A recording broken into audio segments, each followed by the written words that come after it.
नमस्कार, मैं हूं Rahul Rajput. News nation network के channel news state Uttarakhand Uttar Pradesh के सम्मेलन द लीजेंड उत्तर प्रदेश गौरव की बात में आप सभी मेहमानों का स्वागत है। हमारे साथ मंच पर मौजूद है मेहमान। सबसे पहले परिचय करवा देते हैं। यूपी सरकार में वन मंत्री डॉक्टर अरुण सक्सेना जी हमारे साथ मंच पर मौजूद है और बरेली कैंट विधायक संजीव अग्रवाल जी हमारे साथ मंच पर मौजूद है। जोरदार तालियों से पहले उनका स्वागत किया जाए। और सबसे पहले सवाल डॉक्टर अरुण सक्सेना जी, राम मंदिर को लेकर बात होती है। सर माइक उठा लीजिए। राम मंदिर को लेकर बात हो रही है इन दिनों। हालांकि पिछले दिनों राम मंदिर तीर्थ क्षेत्र ट्रस्ट के जो माननीय लोग हैं वो गए थे पीएम से मिलने के लिए, उन्हें न्योता भी दिया। पीएम ने स्वीकारा, सोशल मीडिया पर इस बात का जिक्र किया। लेकिन अब चर्चा ये होने लगी है कि पीएम को नहीं जाना चाहिए, ऐसे जो प्रोग्राम है इनॉग्रेशन नहीं करना चाहिए। और कांग्रेस के कुछ नेता बोलते हैं कि भगवान तो सिर्फ इनके ही होके रह गए हैं। ऐसा है क्या? पीएम की आस्था है और हम लोगों की सभी की आस्था है, और जिनकी आस्था है उनको जाने से कोई नहीं रोक सकता और उनको जाने देना चाहिए।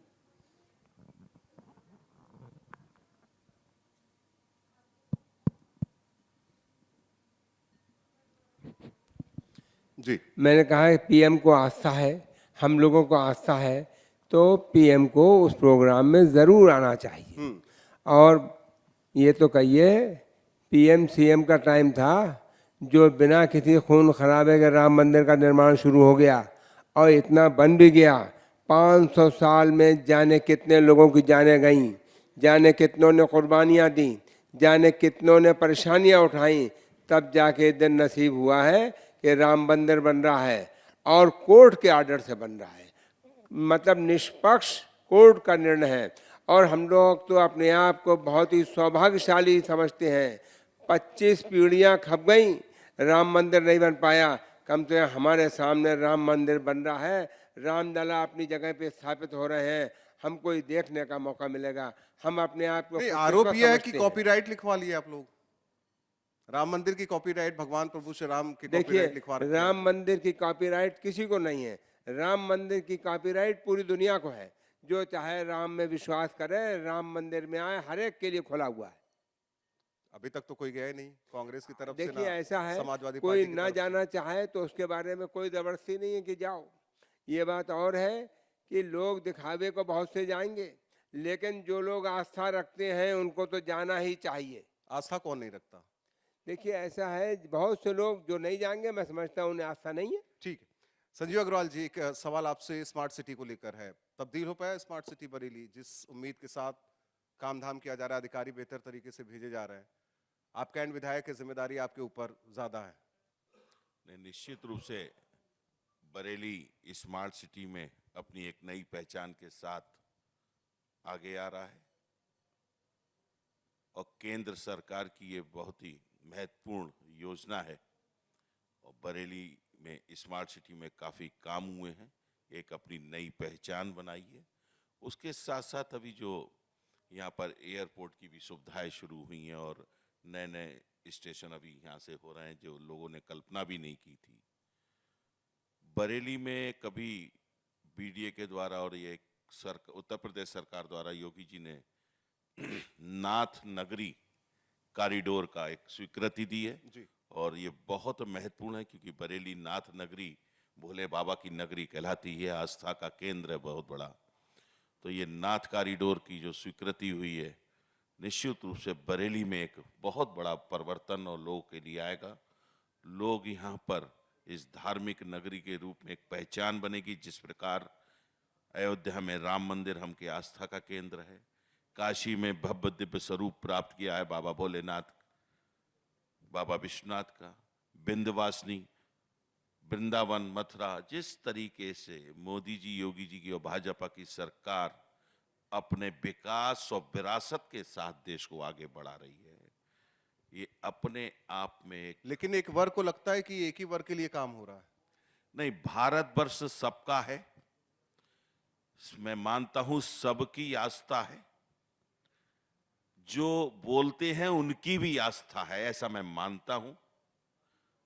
भगवान राम सबके हैं, सबके आत्मा में बसते हैं और उनको कोई ये कहे कि वो हमारे नहीं, ऐसा भारत में तो नहीं संभव। पूरे विश्व में उनका पूजा जाता है। और भगवान राम किसी एक के नहीं है, वो सबके हैं। और उन्होंने जो राम राज्य हम सब सुनते हैं, सर्व समाज को, उसकी अगर हम पुरानी परिकल्पना को देखेंगे तो आज भारत उसी परिकल्पना के साथ राम राज्य की ओर बढ़ रहा है, जिसमें सर्व समाज, गांव, गरीब, किसान, उद्योगपति, व्यापारी, सबका सर्वांगीण विकास, राम राज्य की परिकल्पना को साकार करते हुए हम होते हुए देख रहे हैं। और आज जिस तरीके से भारत में अपनी पुरानी प्राचीन परंपराएं, संस्कृति, संस्कार, भाषा और हर क्षेत्र में हम जल में, पृथ्वी में, आकाश में टेक्नोलॉजी के साथ एक आत्मनिर्भर भारत की ओर बढ़ रहे हैं, नए भारत के निर्माण में आगे हम बढ़ रहे हैं। जिस मजबूती से इस 9 साल में भारत ने अपनी विश्व में एक पहचान बनाई है, G20 हुआ, आपने देखा, एक सफल आयोजन हुआ। मुझे विश्वास है मोदी जी के नेतृत्व में और योगी जी के नेतृत्व में उत्तर प्रदेश में डबल इंजन की सरकार और देश में भारत निश्चित रूप से आने वाले समय में अपनी विरासत और प्राचीनता और विकास के जो लक्ष्य, जो संकल्प हैं, उनको सिद्ध करता हुआ अखंड भारत के रूप में स्थापित होगा। जो यहाँ का एक संकल्प है, हमारा भारत एक अखंड भारत बने, वो अखंड भारत भी बनेगा। लोगों को विश्वास है, देश की जनता को विश्वास है मोदी योगी जी में, और मुझे विश्वास है भारत विश्व गुरु में विश्व का मार्गदर्शन करते हुए आर्थिक शक्ति भी बनेगा और विकसित भारत भी बनेगा। ठीक है।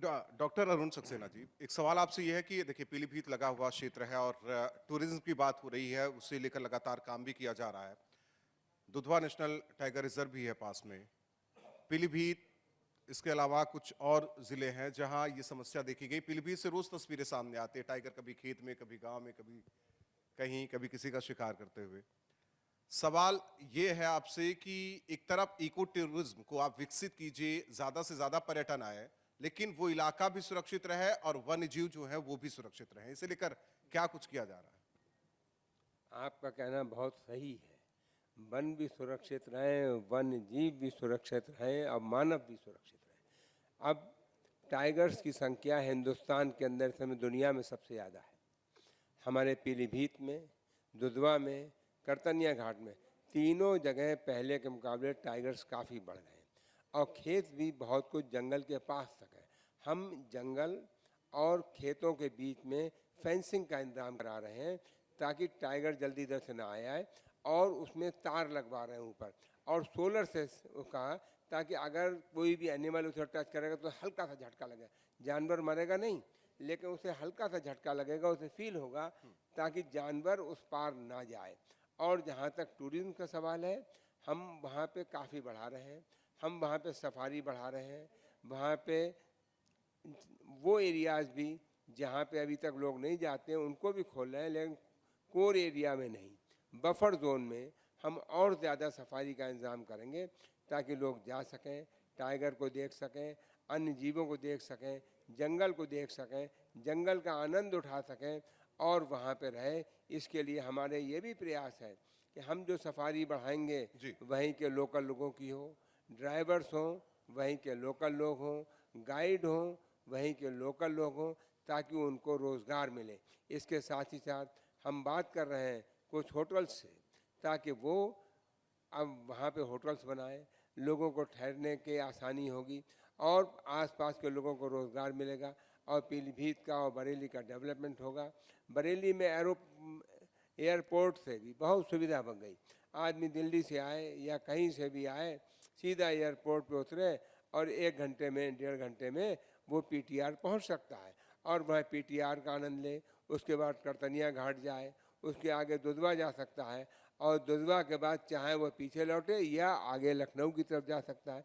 तो हम ये कोशिश कर रहे हैं कि लोगों को इको टूरिज्म में, जंगल के अंदर जंगल का आनंद लेने में पूरा सहयोग किया जाए। एक सवाल है, इस इको टूरिज्म, सफारी, जंगल टाइगर टाइगर की वजह से एक सवाल आया, आजम खां जेल से बाहर निकले तो कहीं वो मन से संबोधित कर रहे थे, उन्होंने टाइगर इज बैक कहा और फिर वो टाइगर इन जेल हो गए। लगातार अजय राय भी मिलने की कोशिश करते नजर आए। शिवपाल यादव ने बोला कि मुस्लिम होने की वजह से उन्हें पीड़ित किया जा रहा है, तो वो तो टाइगर फिर जेल में। और ये आरोप आप लोगों पर ये कि मुसलमान होने की वजह से उनके साथ ऐसा किया जा रहा है। इस बारे में किसी बड़े नेता से पूछें। बड़े नेता मतलब हमारे मुख्यमंत्री से पूछें, प्रदेश अध्यक्ष से पूछें।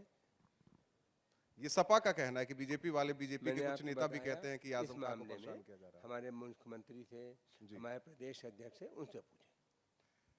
ठीक है। एक तरफ जो हम अलग प्रदेशों में देखते हैं, वन मंत्रालय के अंतर्गत जो आता है, चाहे हम एमपी की बात करें, राजस्थान की बात करें, गुजरात की बात करें, या साउथ के जो सफारी हैं उनकी बात करें, तो उस हिसाब से किस तरीके से डेवलप आप लोग करेंगे। हम इधर के हिस्से की तो बात कर रहे हैं, लेकिन हमारा इलाका सोनभद्र और मिर्जापुर भी बहुत खूबसूरत इलाका है। उसे लेकर कभी सोचा गया? वो खनन इतना किया गया जिसके चक्कर में गायत्री प्रजापति का भी नाम सामने आया था, लेकिन उसे अनदेखा किया गया। वो भी उत्तर प्रदेश का एक हिस्सा है। बिहार, छत्तीसगढ़, झारखंड, एमपी की सीमा से लगता हुआ वो इलाका है, खूबसूरत है नेचर वाइज। उसे लेकर क्या कुछ कोशिश है? देखिए, बुंदेलखंड हमारा अपना हिस्सा है और बुंदेलखंड और उसके आसपास के क्षेत्र के डेवलपमेंट का पूरी कोशिश की जा रही है। और वहाँ पर रानीपुर टाइगर रिजर्व बनाया गया है ताकि मध्य प्रदेश से, और जो हमारा जंगल यहाँ का मिलता है, अगर मध्य प्रदेश में किसी समय बाढ़ आती है, क्योंकि वहाँ पानी का वो सरोवर बनाया जा रहा है, अगर कभी बाढ़ आती है तो वहाँ से टाइगर कहाँ जाएगा, उसको इधर की तरफ आने में आसानी हो। और हम रानीपुर को काफ़ी डेवलप कर रहे हैं और वहाँ से टाइगर वगैरह अभी भी हैं, लेकिन हम ये चाहते हैं वहाँ पे लोगों को और सहूलियत दें और उसका पूरा डेवलपमेंट हो। एक सवाल संजीव अग्रवाल जी आपसे, लगातार केसेस सामने आ रहे हैं स्वास्थ्य को लेकर। ये सवाल है, बरेली की बात की जाए तो करीब 200 गांव में अज्ञात बीमारी जिसकी वजह से कई जानें भी चली गई हैं। लगातार डिप्टी सीएम जिनके पास मंत्रालय वो कोशिश कर रहे हैं, डॉक्टर्स भी कोशिश कर रहे हैं। रोकथाम के लिए अभी तक बरेली में क्या कुछ किया गया है? इस मामले में हमारी सरकार बहुत ही सजग, सतर्क और निश्चित रूप से हर स्थिति से निपटने के लिए तैयार है। स्वास्थ्य से संबंधित कोई भी कैजुअलिटी ना हो, हर गरीब को, हर बीमार को, पेशेंट को समय पे इलाज मिले, वो सुरक्षित रहे, इस दिशा में हमारी सरकार पूरे मजबूती से काम कर रही है। और ये जो भी इस समय वायरल या डेंगू या जो भी इस समय बीमारी हैं, ये गंभीर बीमारी हैं, लेकिन सरकार उनसे पूरी मजबूती से संसाधन मुहैया करा रही है। दवाई की हमारे यहाँ कोई कमी नहीं है। डॉक्टर्स पूरी मेहनत कर रहे हैं, 24 घंटे काम कर रहे हैं और कोशिश की जा रही है पेशेंट सही होके ही अपने घर पे जाए। डॉक्टर अरुण सक्सेना जी, एक सवाल है। देखिए, विकास के लिए पेड़ों की अंधाधुंध कटाई हो रही है। योगी सरकार की हर कोशिश होती है हर मॉनसून सीजन में ज़्यादा से ज़्यादा पेड़ लगाया जाए, लगाए भी जाते हैं, रिकॉर्ड भी बनता है, फिर उसको संरक्षित किस तरीके से करने की कोशिश हो रही है। क्योंकि आज देखिए, ये चुनौती जो है ये पूरी दुनिया में है, जिसे ग्लोबल वार्मिंग कह रहे हैं हम लोग।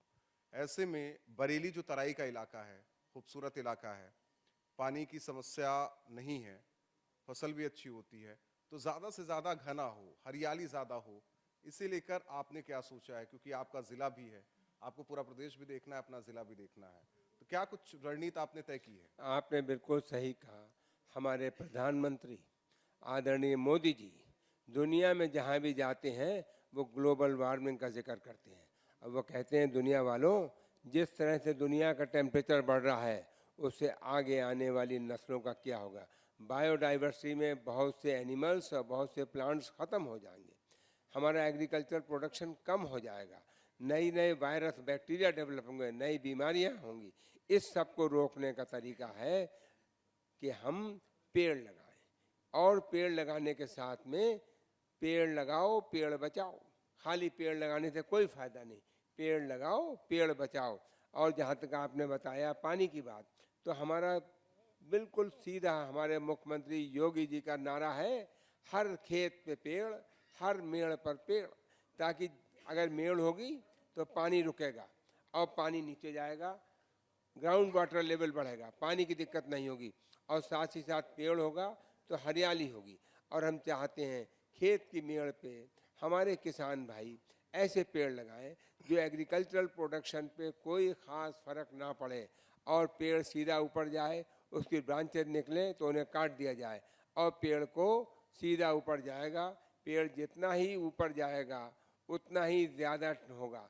अब यूपी के अंदर टिम्बर की फैक्ट्रीज बहुत लग रही हैं, इंडस्ट्रीज़ के लिए टिम्बर की डिमांड होगी, और किसान अगर खेत में पेड़ लगाएगा, टिम्बर लगाए या फल के पेड़ लगाए, कोई भी पेड़ लगाए, इस तरह के लगाए जो सीधे ऊपर जाएं, और खेत की मेड़ पे पेड़ होगा तो एग्रीकल्चर प्रोडक्शन भी होगा और हमारा इंडस्ट्री के लिए लकड़ी भी मिलेगी। इस तरह से हमारी हरियाली भी बढ़ेगी, किसान को पैसा भी मिलेगा, वाटर लेवल भी मेंटेन रहेगा, हर एक का फायदा, और सरकार को टैक्स भी मिलेगा।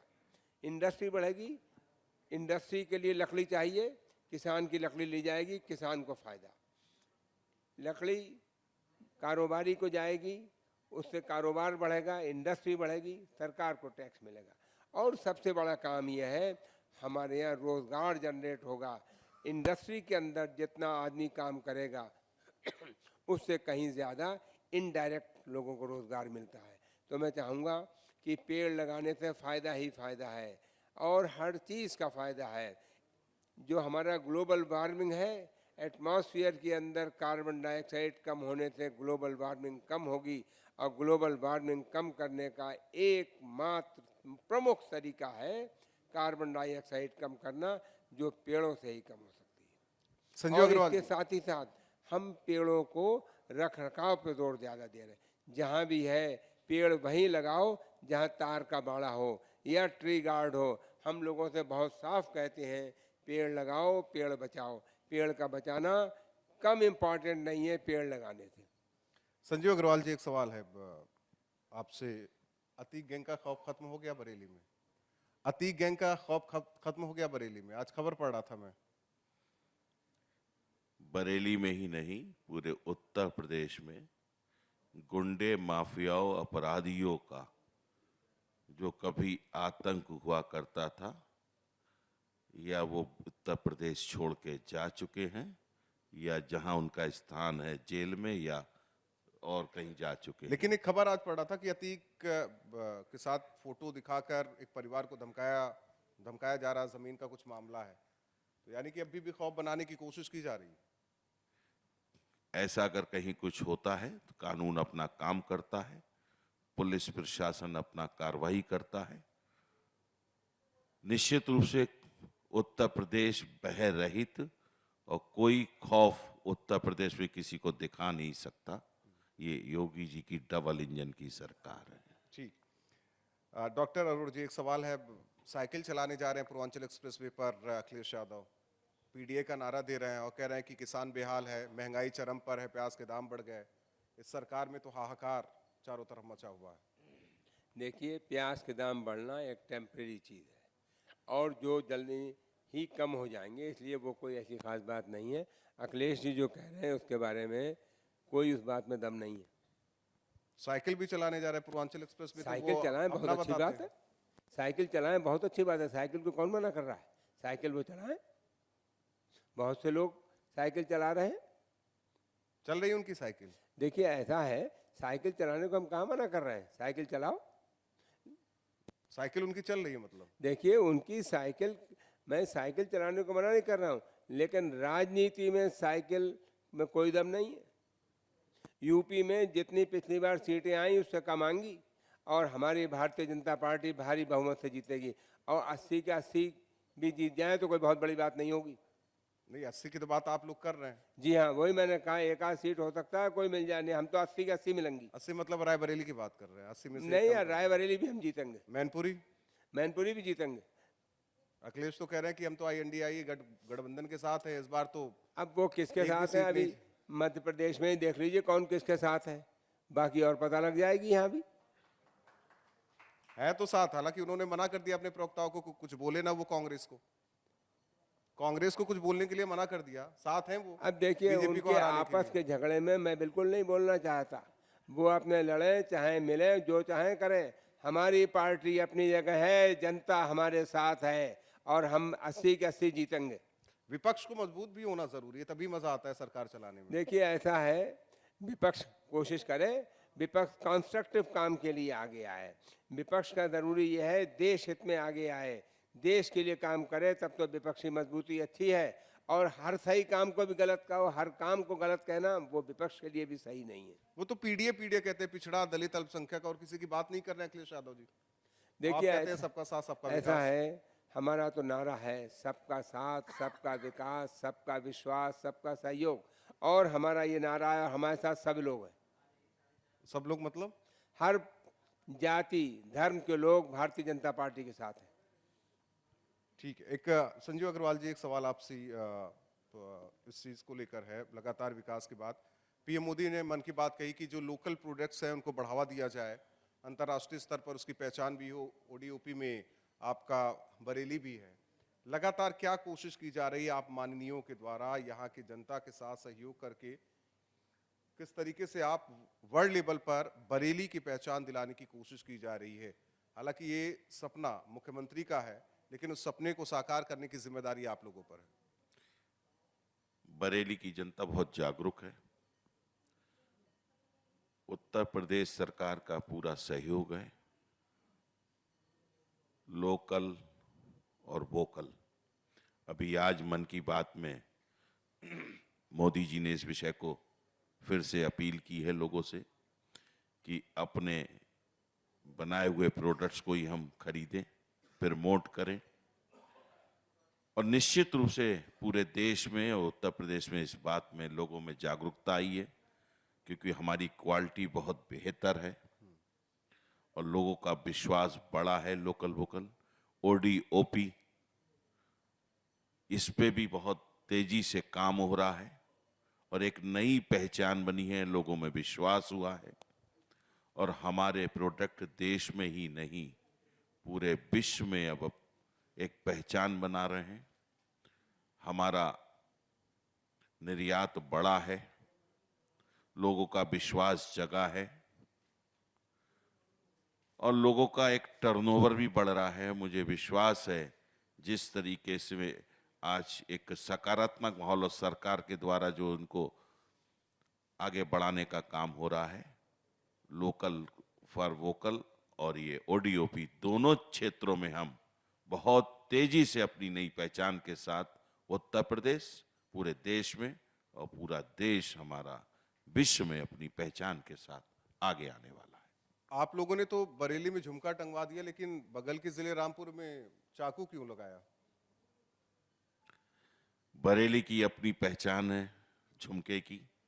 ये यहाँ के लोग बड़े शांत हैं, सरल हैं, सहज हैं, झुमके की आवाज में मस्त रहते हैं। ये अपनी बरेली की एक संस्कृति लेकिन और वहां पहचान रामपुर है। में तो चाकू चौराहे पर लगा दिया गया। ठीक है, रामपुरी चाकू, लेकिन आजम खान ने कहा कि नहीं, कलम, यहाँ तालीम की बात की जा रही है। यहाँ त्रिशूल भी लगा है बाबा भोले का, बरेली में डमरू भी लगा है। त्रिशूल किस बात का है, डमरू किस बात का है? तो बरेली जो नाथ नगरी, नाथ सर्किट कॉरिडोर की मैंने बात की है, वो यहाँ से एक संदेश और पहचान बन रही है। अब रामपुर की भी पहचान जो पहले हुआ करती थी अपने दूसरे तरीके से, वो पहचान अब नई दिशा में बढ़ चुकी है। शिक्षा के साथ विकास की बात रामपुर में भी हो रही है। वो जमाने अब चले गए जिनका जहां स्थान था, कानून अपना काम कर रहा है। अब वो लोगों के दिन नहीं रहे। लेकिन अजय राय की सुने, इसके अलावा शिवपाल यादव की सुने, अखिलेश यादव की सुने, वो तो कुछ और ही कह रहे हैं आप जिनकी बात कर रहे हैं। उनके पास कुछ कहने के लिए बचा नहीं है, वो खाली हाथ पैर मार रहे हैं। जनता अब समझ चुकी है, कोई भी झूठ, बहकावे और भ्रम में अब वो नहीं रहना चाहती। मोदी योगी जी ने जो पूरे उत्तर प्रदेश में डबल इंजन की सरकार के साथ हर क्षेत्र में सर्वांगीण विकास किया है और उत्तर प्रदेश की एक जो नई पहचान बनाई है, जो जनता का विश्वास मिला है, उनको समझ में नहीं आ रहा है। वो सपा बसपा के साथ भी 19 में देख चुके परिणाम, वो 17 का परिणाम भी देख चुके, जनता उनको पहचान चुकी है। वो एक भ्रष्टाचारी परिवारवाद की पार्टियां हैं, कांग्रेस हो चाहे सपा हो चाहे बसपा हो। नहीं, अब कोई भ्रम नहीं है। आप उनको परिवारवाद कहते हैं, फिर वो आपको परिवारवाद कहते हैं। आप वो बताइए। कल्याण सिंह के परिवार की बात करते हैं, राजनाथ सिंह के परिवार की बात करते हैं, पूर्व मुख्यमंत्री हिमाचल के उनके परिवार की बात करते हैं, वो भी कहते हैं या आपके परिवारवाद उनके परिवारवाद में अंतर आ जाता है? नहीं, हमारे यहाँ कोई परिवारवाद नहीं है। जो सामाजिक राजनीतिक समझ रखता है, क्षेत्र की जनता से जुड़ के काम करता है, पार्टी और संगठन की रीत नीति के साथ आगे बढ़ता है, वही सरकार में भागीदार होता है। तो इसलिए हमारे यहाँ तो एक चाय पीने पर प्रधानमंत्री बन गए, एक बूथ अध्यक्ष मुख्यमंत्री बन जाता है। हमारे गृह मंत्री माननीय अमित शाह जी बूथ अध्यक्ष रहे हैं, संगठन का काम करते हुए आज गृह मंत्री हैं। तो इस बार 80 दिलाएंगे 24 में? 80 आ जाएगी 24 में उत्तर प्रदेश से जीत का रास्ता तय होना है। अभी आपका जो ये स्लोगन है ना, उत्तर प्रदेश के गौरव की बात है, तो निश्चित रूप से उत्तर प्रदेश के गौरव की बात है कि यहाँ से प्रधानमंत्री भी हैं और ऐसा मुख्यमंत्री भी है जो यहाँ की डबल इंजन की सरकार 80 सीटें जिताकर उत्तर प्रदेश से ही रास्ता जाएगा और भारत में भाजपा की सरकार मोदी जी के नेतृत्व में 400 से ज्यादा सीटें जीतने वाली है। आप ये यहाँ की बात आप रिकॉर्ड कर रहे हैं। मैं आपसे 21 मई के बाद पुनः मिलूंगा, तब आप कहिएगा कि पूरे देश में भारतीय जनता पार्टी 400 से ज्यादा सीटें जीत के अपनी सरकार बनाई। ठीक है डॉक्टर अरुण सक्सेना जी, मैं पूरे रुहेलखंड की बात करता हूं। तराई का इलाका है, बाढ़ की समस्या सबसे ज्यादा है, बारिश के वक्त सबसे ज्यादा दिक्कत होती है यहाँ। अभी तक सरकारें कई आई गई, लेकिन उचित काम अगर कहा जाए जो यहाँ के जनता के मुताबिक अभी तक होना चाहिए, क्या वो हो पाया है? किस चीज का? बाढ़ के हिसाब से तराई का इलाका है, पूरे रुहेलखंड की बात कर रहा हूं मैं। देखिए, जहाँ तक बाढ़ का हिसाब है उसके लिए पूरी रोकथाम की जा रही है। जहाँ ज़रूरत है वहाँ बांध बांधे जा रहे हैं, और कहीं पे अगर बाढ़ फिर भी आ रही है तो उसके लिए हर मुमकिन मदद की जा रही है। किसानों के लिए जो लगातार आरोप लगते रहे कि हर चीज महंगी हो गई है, किसानों के लिए ये कहा जा रहा है कि किसानों की सरकार है, आय दोगुनी नहीं हो पाई। विपक्ष का आरोप रहता है कि अब तो 9 साल बीत गए, अब तो कुछ कर दीजिए आप लोग। देखिए, डीएपी और यूरिया के दाम सब्सिडी दी जा रही है ताकि किसान को सस्ती मिले। किसान को बीजों में सब्सिडी दी जा रही है, किसान को एग्रीकल्चरल इक्विपमेंट्स में सब्सिडी दी जा रही है, ट्रैक्टर तक खरीदने में सब्सिडी दी जा रही है, और किसान का हर चीज़ में, यहाँ तक कि सोलर के ज़रिए भी उसको पानी निकालने में, सोलर पंप्स वगैरह में भी उसकी मदद की जा रही है। और किसान की हर चीज़ के मिनिमम सपोर्ट प्राइस भी पहले से बढ़ी है। संजीव अग्रवाल जी, कोशिश क्या रहेगी आने वाले, अगर हम बात करें, ये भी हम 27 की भी बात कर लें अभी, या 24 की ही करें? आप 24-27 की मत करिए, आप 2050 तक की बात करिए, क्योंकि हम बड़े लक्ष्य के साथ चल रहे हैं। क्योंकि भारत को विश्व में आर्थिक शक्ति भी बनना है, नंबर 1 पे आना है, विकसित राष्ट्र भी बनना है। एक बड़े लक्ष्य के साथ अभी हम टेक्नोलॉजी लेते हैं, आने वाला समय भारत पूरे विश्व को अपनी टेक्नोलॉजी देने का काम करेगा, एक नई पहचान बनाने का। मैंने अभी आपसे कहा, जिस तरीके से जल में, पृथ्वी पे और नभ में और अंतरिक्ष में भारत विपक्ष का ये आरोप, हर एक कार्यक्रम को इवेंट बना देते हैं आप लोग, और ऐसा लगता है कि जैसे आप ही लोग कर रहे हैं और कोई नहीं, हम कार्यक्रम करते हैं, समाज और जनता हमारे साथ उठ के खड़ी हो जाती है, ये लगता है जैसे ये इवेंट हो गया। हम तो कार्यक्रम करते हैं, हमारा काम है जनता के बीच में जाके काम करना, लोगों को जोड़ना। जो काम सरकार कर रही है वो नीचे तक जाए। इतनी योजनाएं हैं, लाभकारी योजनाएं, वो जन जन को, उसको गांव, गरीब, किसान, जिसके लिए, मजदूरों के लिए, रेली पटरी वालों के लिए। आप आज उत्तर प्रदेश में एक्सप्रेस वे उत्तर प्रदेश कहलाता है, ट्रेन की इलेक्ट्रिफिकेशन उनकी स्पीड बढ़ाना। आज आप देखिए विश्व स्तरीय ट्रेन यहाँ पर चलने लगी हैं।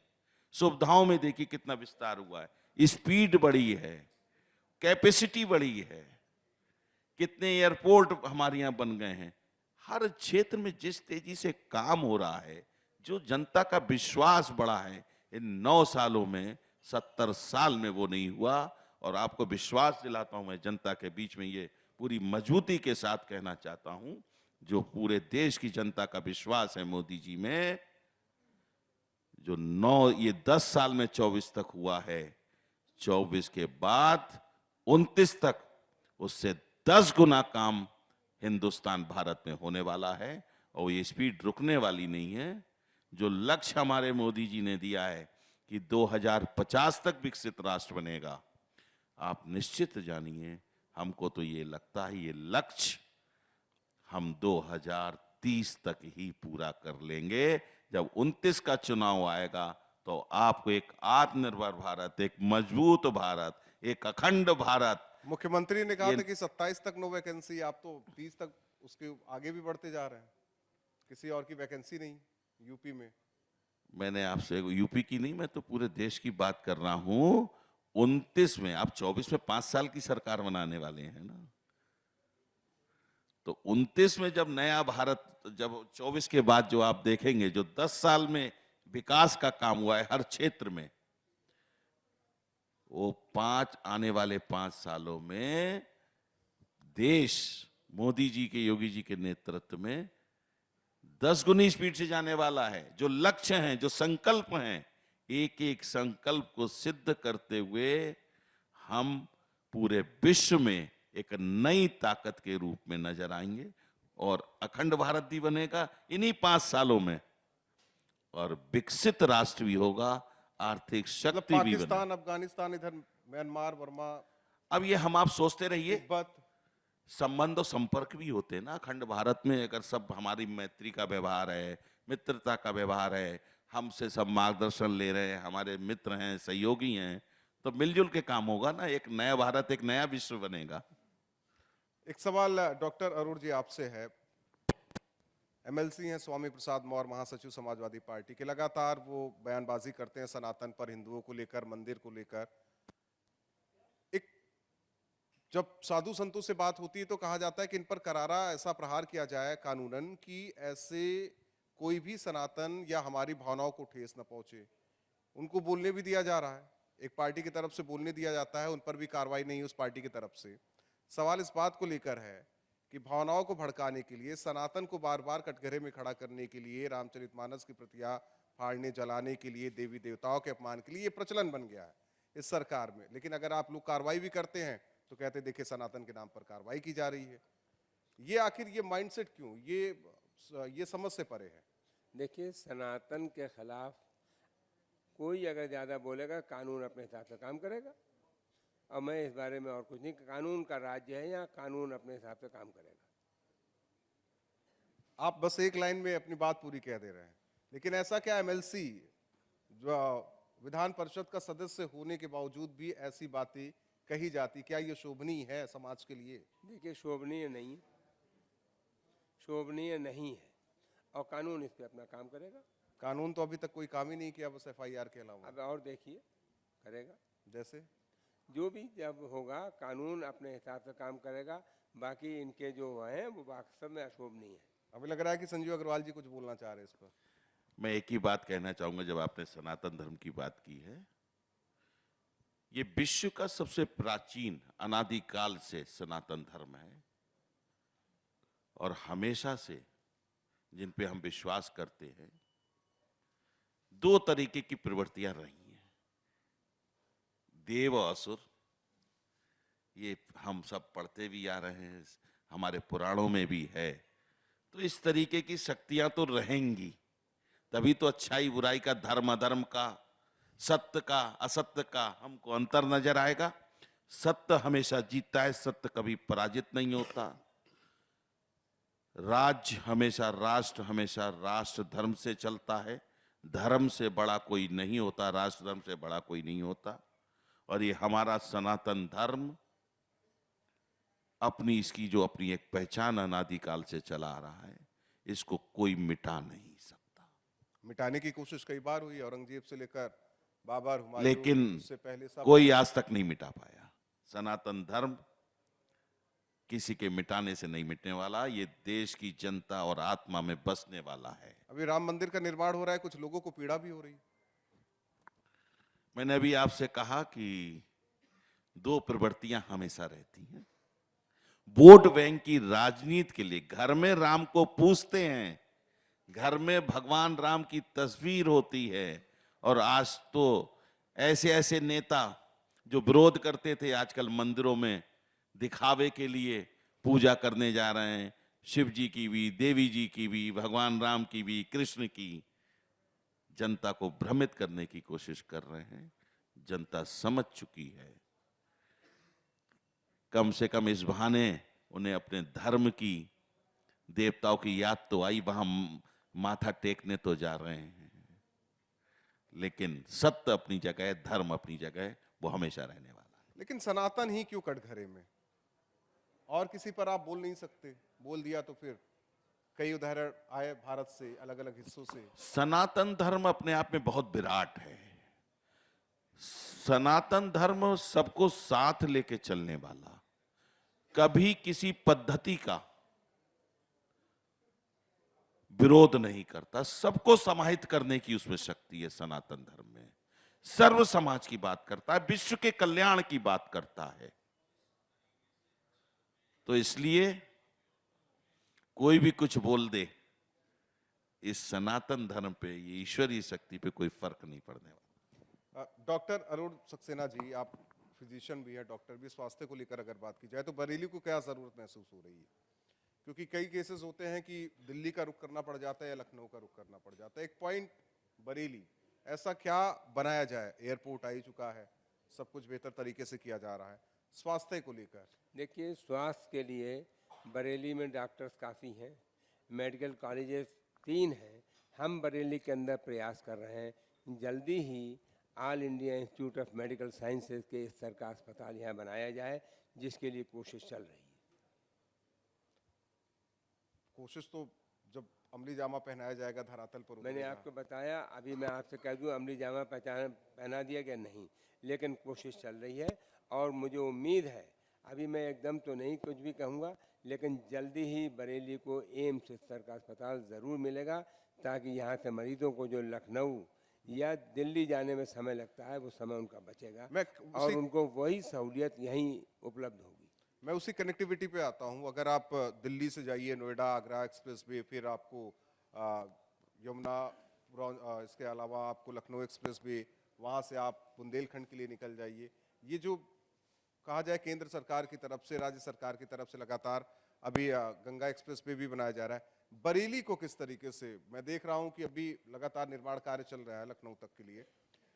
एक जो एक्सप्रेस वे जो कहा जा रहा है कि औद्योगिक कॉरिडोर भी बनाया जाएगा, बरेली को किस तरीके से या रुहेलखंड को किस तरीके से जोड़ने की कोशिश हो रही है?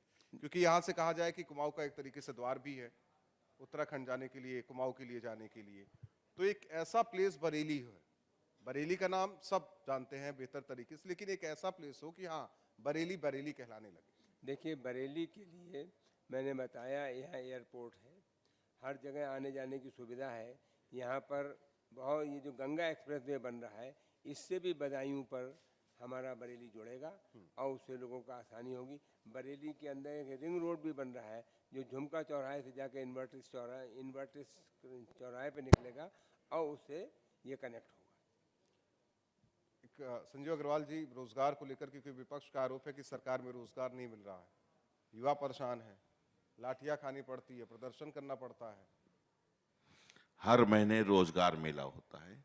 कल ही में माननीय प्रधानमंत्री जी ने रोजगार मेले में 51,000 युवतियों को प्रमाण पत्र दिए हैं। मैं उसमें कल एक कार्यक्रम में उसमें था, जिसमें लाइव प्रधानमंत्री जी इस कार्यक्रम को कर रहे थे।